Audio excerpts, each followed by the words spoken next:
As I said, he has no prior felony record, and on the night in question, he and his brother and his cousin went up to play basketball at the I Promise courts. You may know, Your Honor, in fact, I know that you know that those courts were given to the neighborhood, so kids in this situation could get off the streets and get somewhere safe in those well-lit all-night courts on a summer night.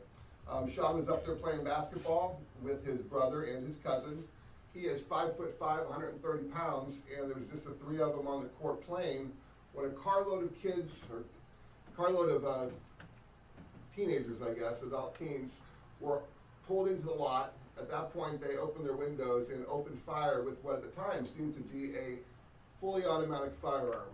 That weapon's in the custody of the police now. It turns out that it was a fully automatic paintball gun that had been illegally modified by freezing the ammunition.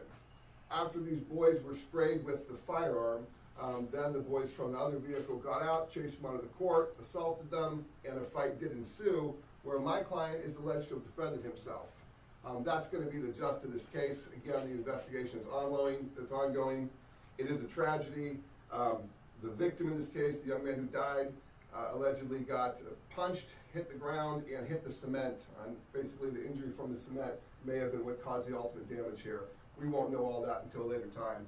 But I would ask you to take into consideration that these boys were on the basketball court, unarmed, doing what we want them to do, playing basketball, when kids from outside the neighborhood came in a vehicle, spraying them with this crazy paintball gun. With that being said, Your Honor, I think $1 million, 10% is a bond that's not appropriate. I would ask you to consider $500,000, 10%. Frankly, I don't think the families are going to make these bonds. I just want our position on the record, sir. Sure. What's the bond recommendation office? Your Honor, we're asking for the same bond that was set on co-defendant, $1 million, 10% with maximum supervision, intermediate GPS restricted